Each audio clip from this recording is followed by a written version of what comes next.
pembelajaran, silahkan rapikan dulu meja dan kursinya. Yang di atas meja hanya ada buku cetak kimia, buku catatan, dan handphone. Sudah semuanya? Sudah. Sebelum memulai pembelajaran, ada baiknya kita berdoa terlebih dahulu. Ibu meminta kepada Erik sebagai ketua kelas untuk memimpin doa. Duduk siap, sebelum belajar, marilah kita baca doa bersama-sama. Berdoa, mulai.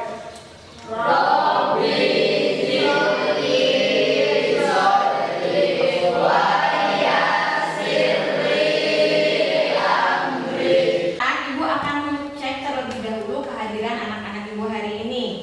Ajit, Anita, Afrinda, Deka, Dena, Eva, Eri. Bersama ibu dengan pelajaran kimia, materinya masih materi mengenai asam dan basa. Minggu lalu kita sudah belajar tentang perkembangan teori asam dan basa serta senyawa asam dan basa. Ada yang masih ingat apa itu asam? Oke, coba Dena, apa itu asam?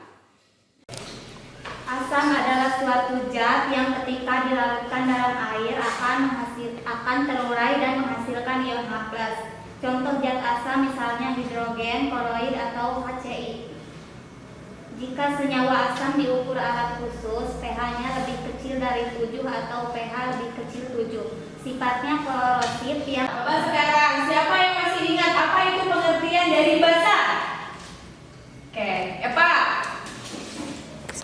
Basa adalah suatu zat yang ketika dilarutkan dalam air menghasilkan ion OH. Contohnya yaitu senyawa natrium oksida NaOH yang jika dilarutkan akan terurat Na dan OH memiliki rasa pahit. pH basa lebih besar dari 7. Benar ya jawaban dari Dena dan Eva bahwasanya asam adalah suatu senyawa apabila dilarutkan ke dalam air akan menghasilkan ion H+. Sedangkan basa adalah suatu senyawa apabila dilarutkan dalam air akan menghasilkan ion OH-. Nah, agar ibu mengetahui pemahaman kalian tentang materi sifat asam basa ini, ibu persilakan anak-anak membuka HP-nya. Ibu telah mengirimkan link pretest materi mengenai sifat asam dan basa. Boleh dibuka handphonenya masing-masing untuk mengisi pretest materi selama 5 menit.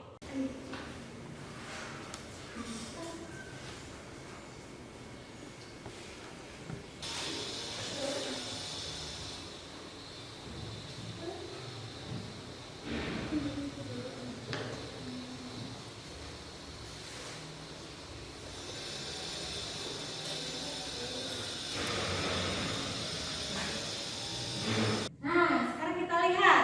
Perhatikan gambar ini. Yang nomor 1 ada gambar asam cuka. Yang nomor 2 ada backlit. Yang ketiga ada roma. Yang keempat ada deterjen. Kita lihat, kalau ini cuka, cuka ini kira-kira sifatnya apa? Asam. Dari mana kita tahu ini asam? Karena kalian pernah mencicipi bahwasannya cuka ini adalah asam. Rasanya asam. Lalu kalau ibu punya rinso dan backlit ini, kira-kira ini sifatnya apa? Asam. Ada yang jawab basa. Ada yang jawab asam juga tidak? Gak ada. Dari mana kalian tahu ini basa? Pernah mencicipinya? Belum pernah. Jadi kira-kira bagaimana kita bisa menentukan sifat asam dan basa ini? Apakah semuanya bisa kita cicipi? Tidak. Harus ada indikator untuk mengidentifikasi apakah suatu larutan ini, zat ini bersifat asam atau basa. Makanya hari ini kita akan belajar bagaimana menguji sifat larutan dari asam dan basa. Oke, tujuan pembelajaran pada hari ini yang pertama, melalui studi literatur dan diskusi kelompok, peserta didik mampu menjelaskan indikator asam basa dengan tepat sesuai dengan prinsip indikator.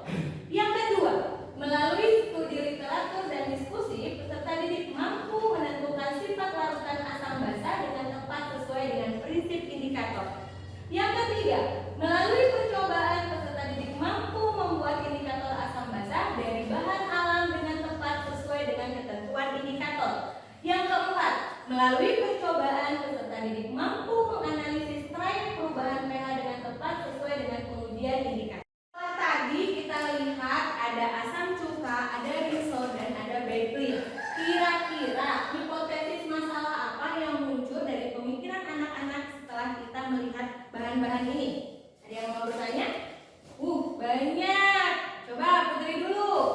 Bagaimana membuat indikator bahan alami?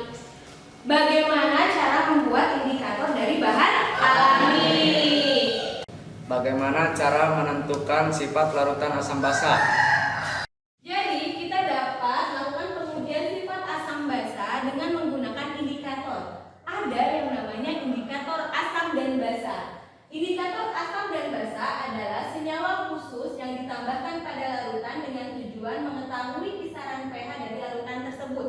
Di mana indikator asam basa akan memberikan warna tertentu apabila direaksikan dengan suatu larutan asam dan basa. Nah, indikatornya itu ada yang pertama, kita dapat memanfaatkan ini indikator kimia. Kita akan menguji menggunakan fenolftalin.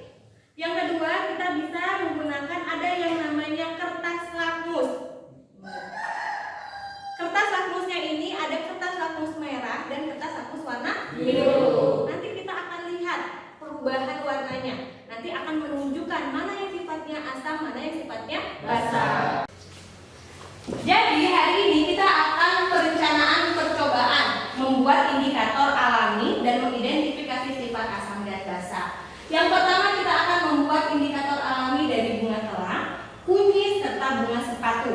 Yang kedua kita akan menguji sifat larutan dari asam basa menggunakan beberapa indikator. Yang pertama ada indikator alami, yang kedua dari kertas lakmus, yang ketiga indikator kimia, yang keempat pH meter, dan yang kelima adalah pH universal. Nah, baiklah, percobaan hari ini akan dibagi menjadi 3 kelompok. Nanti anak-anak wajib mengerjakan percobaan ini selama 40 menit. Nanti akan dibagikan LKPD-nya, anak-anak melakukan percobaan sesuai dengan LKPD-nya. Bisa dipahami? Siap. Jadi nanti untuk kelompok 1 sebelah kanan, kelompok 2 dan kelompok 3. Ini jadi kelompok berapa ini? 3. 3. Kelompok 3. Ini.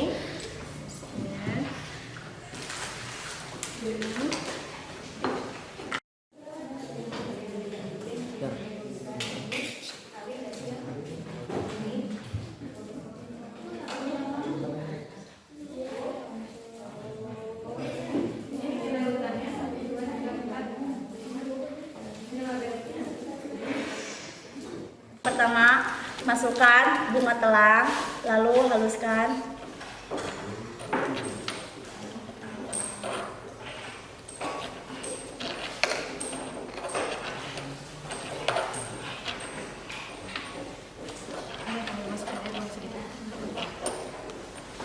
Lalu masukkan air.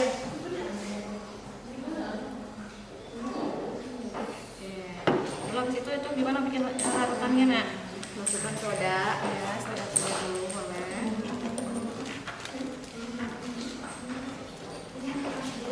Masukkan soy sauce sebenarnya.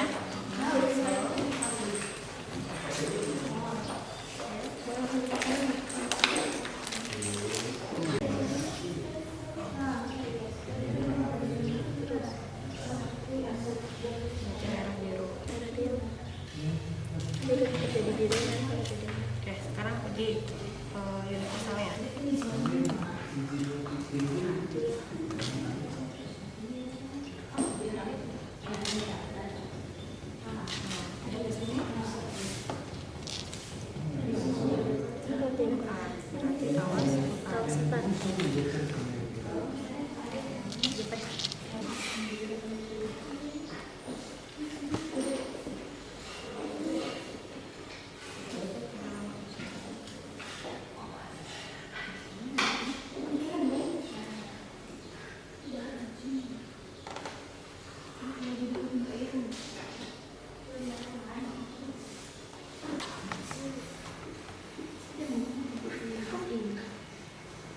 pH universal 7, pH meter 7,2, fenolftalin tidak berwarna, sifat larutan netral.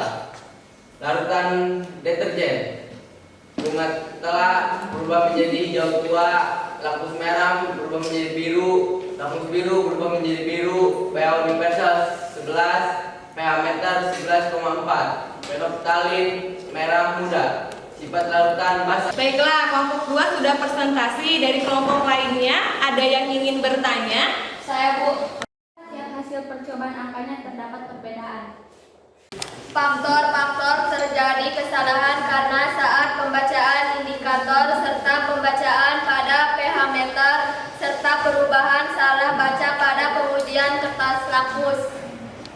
Baiklah anak-anak, sekarang waktunya kesimpulan. Ibu meminta kepada anak-anak untuk menyimpulkan hasil percobaan hari ini. Ada yang mau maju ke depan untuk menyimpulkan?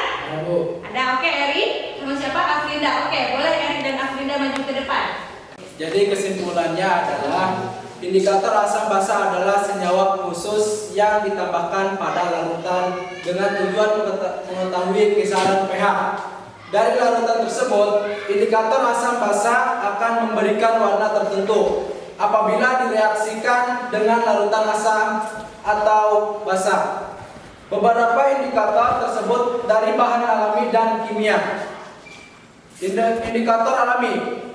Tanaman yang dapat dijadikan sebagai indikator adalah tanaman yang mempunyai warna terang, contohnya kol ungu, kulit manggis, bunga sepatu, bunga bougainville, pacar air, dan kunyit. Di sini juga ada indikator universal yang bisa menunjukkan.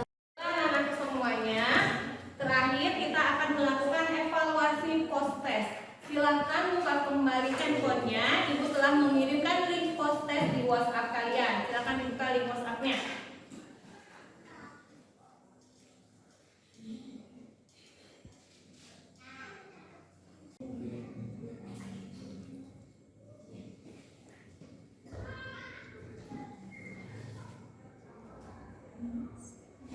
Sudah semuanya mengerjakan post-testnya?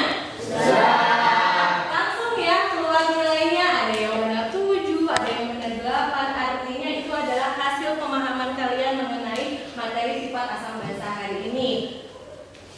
Nah, hari ini kita akan refleksi terlebih dahulu. Materi apa saja yang telah kita pelajari hari ini? Belajar mengenai asam dan basa. Lalu kira-kira, Erik, proses apa pembelajaran yang sulit dipahami hari ini? Pada saat menggunakan pengujian kertas lakmus. Oh, jadi Erik tadi kesulitan dalam pembacaan indikator kertas lakmus. Jadi, baiklah, Ibu akan memberikan apresiasi untuk kelompok teraktif. Ibu berikan kelompok 2 adalah kelompok yang teraktif hari ini. Tepuk tangan dulu untuk kelompok 2. Untuk kelompok 1 dan kelompok 3 jangan berkecil hati, masih ada lagi pertemuan selanjutnya. Kita harus lagi berhati-hati dalam mengerjakan LKPD dan melakukan percobaan. Untuk pertemuan selanjutnya, anak-anak Ibu tugaskan untuk belajar materi mengenai derajat keasaman asam basa. Baiklah anak-anak semuanya, proses pembelajaran hari ini telah selesai. Baiklah kita tutup. Ibu meminta kepada ketua kelas Erik untuk memimpin doa penutup hari ini. Sebelum pulang, marilah kita baca doa bersama-sama. Berdoa, mulai.